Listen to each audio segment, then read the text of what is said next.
कर। हेलो, मैं इंस्पेक्टर अविनाश बोल रहा हूँ। आप तुरंत सिटी लाइन हॉस्पिटल पहुंचिए। क्या क्या बात है इंस्पेक्टर? सर, आपका बेटा क्रिटिकली इंजर्ड है।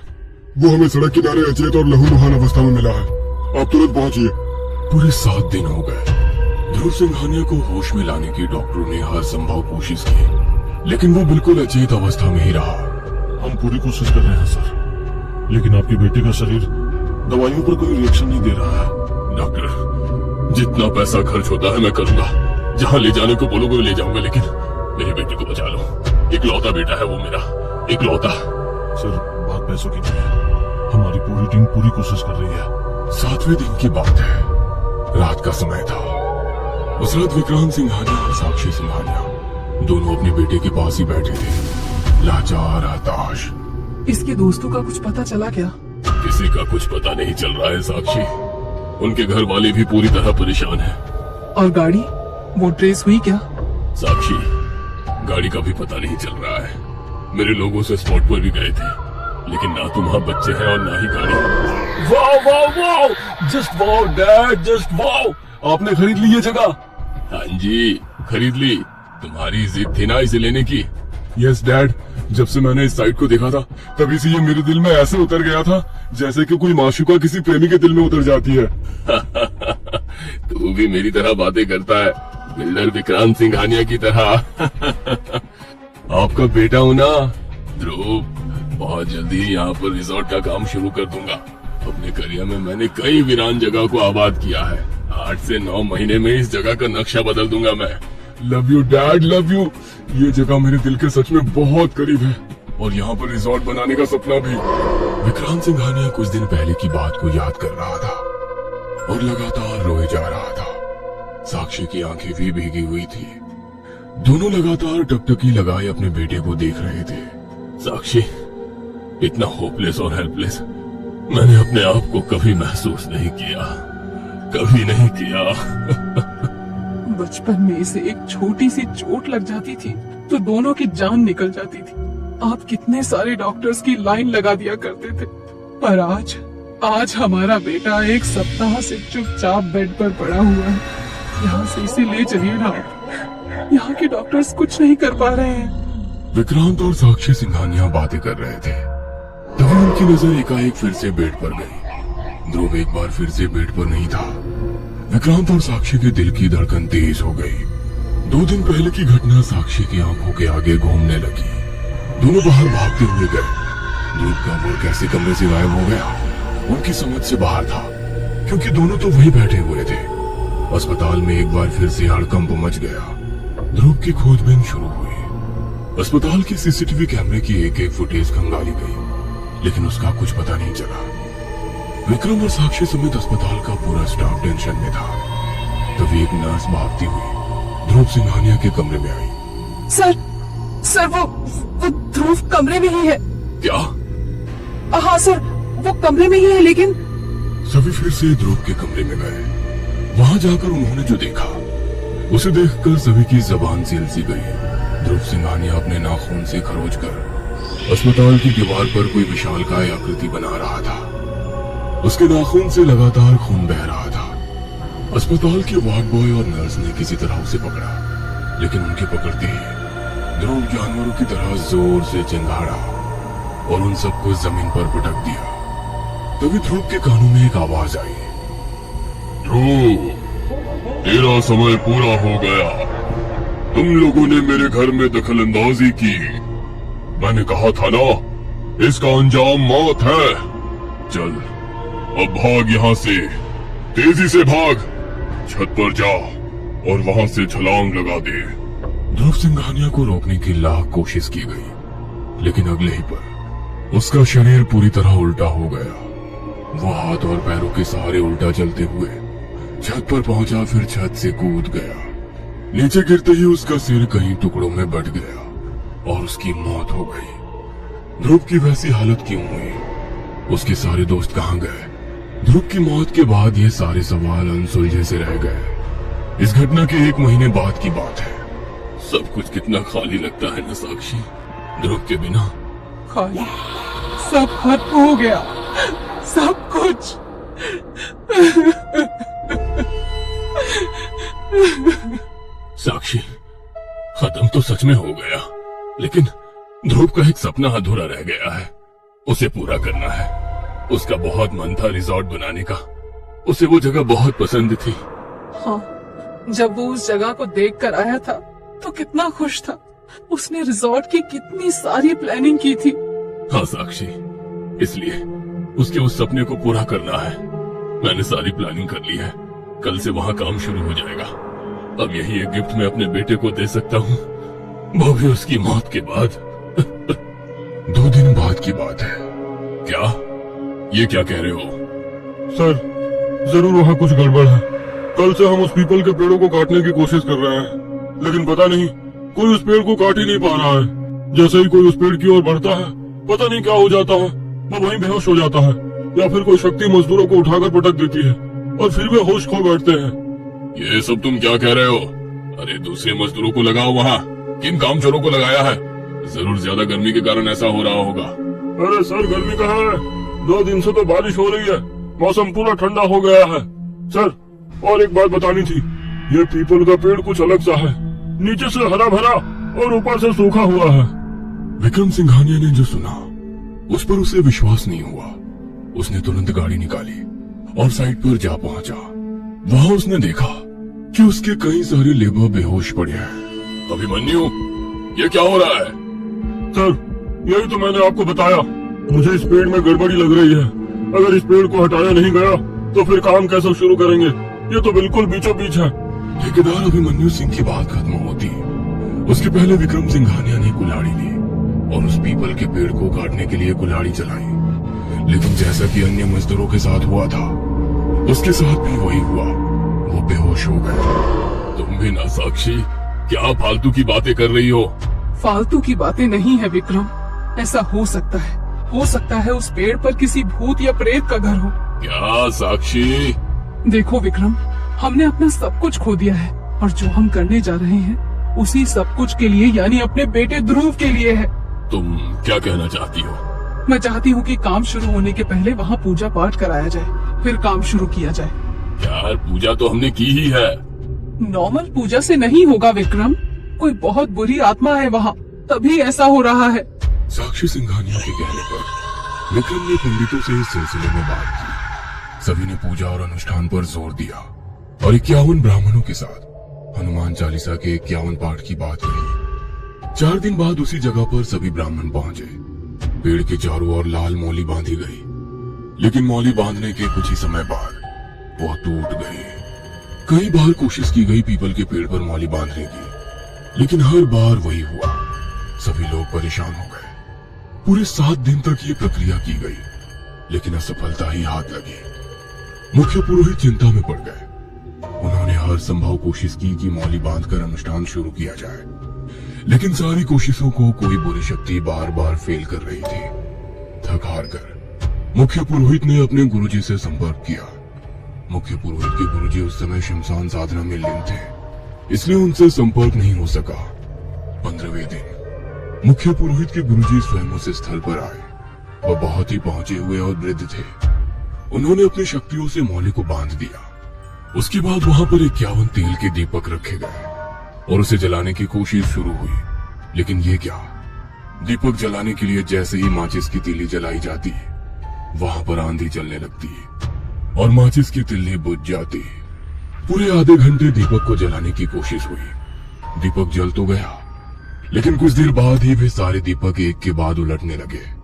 ऐसा लगा कि कोई उन मिट्टी के दीपकों को पलट रहा है। ये सब क्या हो रहा है? ऐसा तो मैंने कभी नहीं देखा। लेकिन दुनिया में कई ऐसी बातें हैं जो इंसानी बुद्धि के परे होती है। उन बातों को कोई बड़ा और सच्चा साधक ही समझ सकता है। वहां हो रही इन विचित्र बातों को देखकर गुरुजी को सारा माजरा समझ आ गया। कोई बुरी शक्ति जरूर है इस पेड़ में, जो हमें पूजा से, अनुष्ठान से रोक रही है। वो नहीं चाहती कि हम ये अनुष्ठान करें। हमें बिना दीपक के हनुमान चालीसा शुरू करनी होगी। गुरुजी के कहने पर सभी ने हनुमान चालीसा का पाठ करना शुरू कर दिया। सभी लोग आंखें मूंद कर हनुमान चालीसा का पाठ कर रहे थे। तभी गुरुजी को ऐसा लगा कि कोई उनके पीछे आकर बैठा है। और वो भी हनुमान चालीसा का पाठ कर रहा है, वो भी एकदम मधुर स्वर और स्पष्ट उच्चारण के साथ। कौन है ये? कौन इस तरह हनुमान चालीसा पढ़ रहा है मेरे साथ? मुझसे भी स्पष्ट उच्चारण है इसका। काफी देर तक वो मधुर आवाज आती रही। गुरुजी ने पाठ जारी रखा और अचानक उनके दिमाग में एक बात कौंधी। कहीं कहीं इस पेड़ पर कोई ब्रह्म राक्षस तो नहीं रहता? क्योंकि ऐसा तो कोई ब्रह्म राक्षस ही कर सकता है। हे भगवान, अगर ऐसा है तो फिर तो इससे पार पाना असंभव है। ब्रह्म राक्षस है इस पीपल के पेड़ पर। वो मालिक है इसका, उसे किसी ने जगा दिया है। वो बहुत ही शक्तिशाली है, हर कोई उसे नियंत्रित नहीं कर सकता। इसके प्रभाव से हरे भरे वृक्ष भी सूख जाते हैं। ब्रह्म राक्षस, ये क्या होता है गुरुजी? हिंदू धर्म में जो मृतक होते हैं उन्हें उनके कर्मों के अनुसार कई श्रेणियों में बांटा गया है, जिसमें है भूत, प्रेत, पिशाच, ब्रह्म राक्षस, बेताल और क्षेत्रपाल। गुरुजी, ब्रह्म राक्षस का ऐसा नाम क्यों? क्योंकि इस नाम में तो ब्रह्मा और राक्षस दोनों हैं। और क्या ये पीपल के पेड़ पर ही रहते हैं? ये पीपल के पेड़ पर ही निवास करते हैं, क्योंकि ये पेड़ इन्हें बहुत प्रिय होते हैं। ब्रह्म राक्षस वे होते हैं जो जन्म तो ब्राह्मण के कुल में लेते हैं, लेकिन वो बुरे कर्म करते हुए जीवन बिताते हैं। मृत्यु के बाद उनकी आत्माएं भटकती हैं और राक्षस योनि का हिस्सा बन जाती है। पुराणों के अनुसार ब्राह्मणों का जन्म इसलिए होता है कि वो अपने ज्ञान की रोशनी से समाज का उद्धार करें, लोगों को अच्छी सीख दे और समाज को अज्ञानता के चंगुल से बाहर निकाले। लेकिन अगर ब्राह्मण उस ज्ञान का उपयोग दूसरों को परेशान करने, ठगने, अपने इच्छाओं या कामनाओं की पूर्ति करने या धन इकट्ठा करने के लिए करते हैं, तो वो अपने मार्ग से भटक जाते हैं और मृत्यु के पश्चात ब्रह्म राक्षस बन जाते हैं। हालांकि ब्रह्म राक्षस बनने के बाद भी वे वेदों और पुराणों के प्रकांड पंडित होते हैं। मांसाहार से उन्हें चिढ़ होती है, क्योंकि वे होते तो ब्राह्मण ही है, वो भी बहुत ही उच्च कोटि और कुल के। कुल मिलाकर ब्रह्म राक्षस ब्राह्मण और राक्षस का मिश्रण होते हैं। मनुस्मृति के 12वें अध्याय के 60वें श्लोक में लिखा है, संयोगम पति तैर गत्वा परस्वेव च योषितम अपहत्व च विपर्सवम भवति ब्रह्म राक्षसः। अर्थात जो भी व्यक्ति किसी चरित्रहीन नारी के साथ संबंध बनाता है या दूसरे की स्त्री के साथ संबंध बनाता है या किसी ब्राह्मण का धन हरण करता है, तो वो ब्रह्म राक्षस होते हैं। 500 साल पहले प्रथमे नार्जिता विद्या, द्वितीय नार्जिता धनम, तृतीय नार्जिता कीर्ति, चतुर्थे किम करिष्यति, जिसमें प्रथम अर्थात ब्रह्मचर्य आश्रम में विद्या अर्जित नहीं की, द्वितीय अर्थात गृहस्थ आश्रम में धन अर्जित नहीं किया, तृतीय अर्थात वानप्रस्थ आश्रम में कीर्ति अर्जित नहीं की, वो चतुर्थ अर्थात संन्यास आश्रम में क्या करेगा? वाह वाह देवदत्त वाह, हमें आप पर गर्व है। हमें गर्व है कि आप हमारे शिष्य हैं। इतना शुद्ध पाठ, आपने तो सारे श्लोक बहुत ही अल्प समय में कंठस्थ कर लिए हैं। गुरुदेव, ये तो आपकी कृपा है। ये आपका परिश्रम है देवदत्त। 500 साल पहले देवदत्त नाम का ब्राह्मण अपने गुरुदेव अंगाचार्य जी के आश्रम में रहकर शिक्षा ग्रहण कर रहा था। देवदत्त पर मां सरस्वती की कृपा थी। वो जो भी पाठ एक बार पढ़ता उसे याद हो जाता। उसने बहुत ही कम समय में वेदों पुराणों का अध्ययन कर लिया। उसने अस्त्र शस्त्र समेत तंत्र मंत्र में भी अपने को पारंगत कर लिया। उसके गुरु हमेशा उसकी प्रशंसा करते। उसकी विद्या के सामने कोई भी नहीं टिकता। लेकिन धीरे धीरे देवदत्त को अपनी इस विद्या पर घमंड हो गया। वो लोगों को नीचा दिखाने लगा। वो न सिर्फ लोगों को नीचा दिखाता, बल्कि अपने ज्ञान का ध्वंस भी जमाता। तुम जानते हो हम कौन हैं? पता है तुम्हें? देवदत्त नाम है हमारा, देवदत्त। मेरे आगे अच्छे अच्छे पानी भरते हैं। उच्च कोटि का प्रकांड विद्वान हूँ, कई शक्तियों का स्वामी हूँ। बड़ी बड़ी शक्तियाँ दास है हमारी। इसका क्या अर्थ है? आप मनमानी करेंगे? हाँ करूंगा, जो करना है कर लो। देखिए, आपने जो धन मुझसे ऋण लिया है, कृपया वापस कर दें। नहीं करूंगा। जब तक वो धन तुम्हारे पास था वो तुम्हारा था, अब वो हमारा है। चलो अब निकलो यहाँ से, नहीं तो मंत्रों की शक्ति से अपाहिज बना दूंगा, या नहीं तो मिट्टी का ढेर। देवदत्त की मनमानी बढ़ती जा रही थी।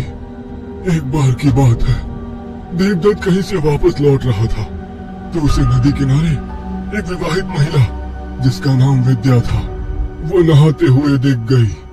अद्भुत, क्या सुंदर महिला है ये।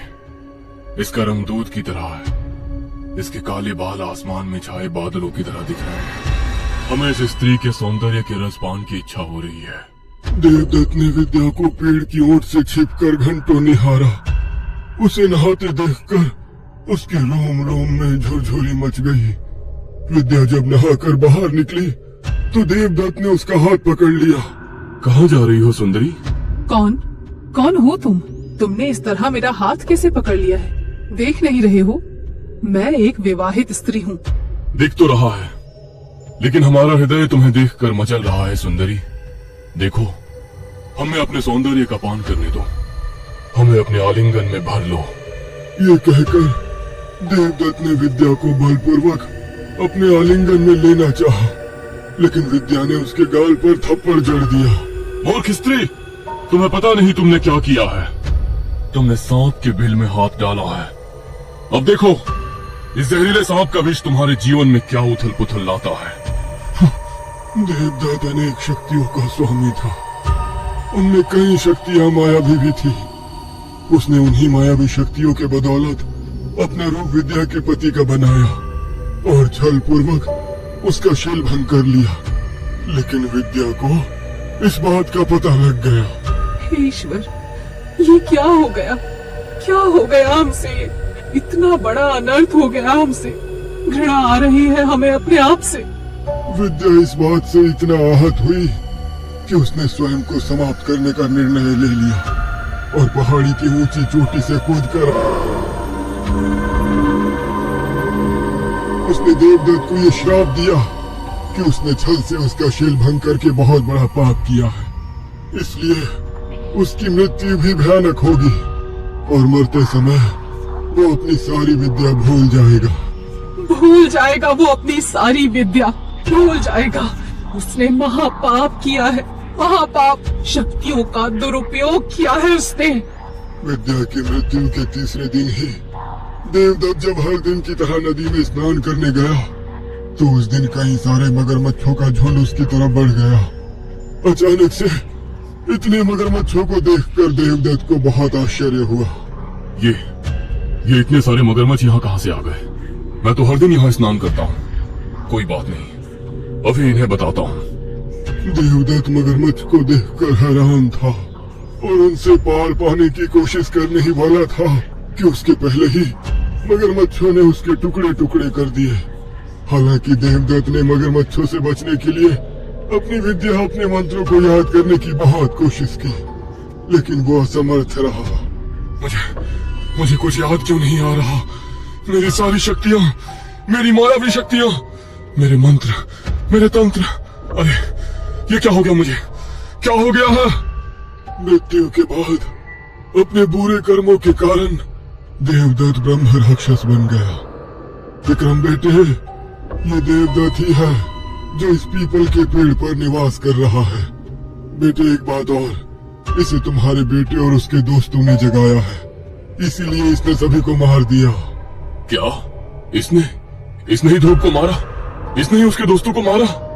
हाँ, इसने ही मारा, लेकिन ये तो सालों से यहाँ पर पड़ा अपने कर्मों का फल भोग रहा था।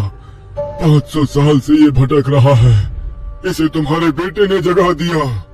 उसके बाद गुरुदेव ने ध्रुव और उसके दोस्तों की सारी कहानी बताई। ओह, ये क्या हो गया? क्या भूल हो गई हमसे? हम इंसानों के साथ यही दिक्कत है।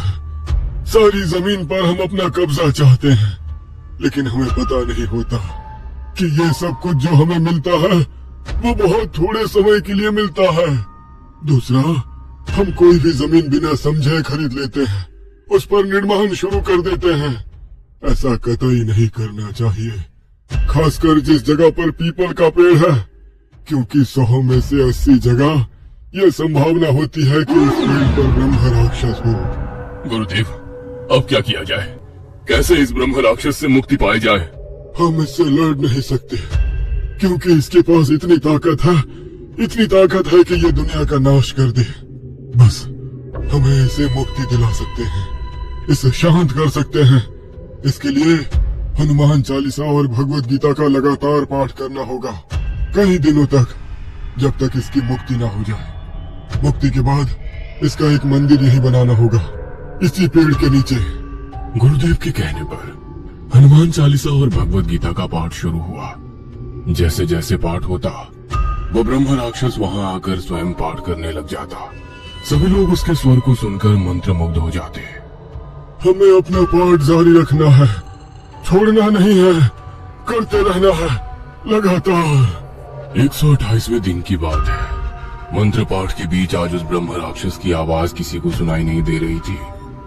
गुरुजी ने बताया कि वो अब मुक्त हो चुका है, हमेशा हमेशा के लिए।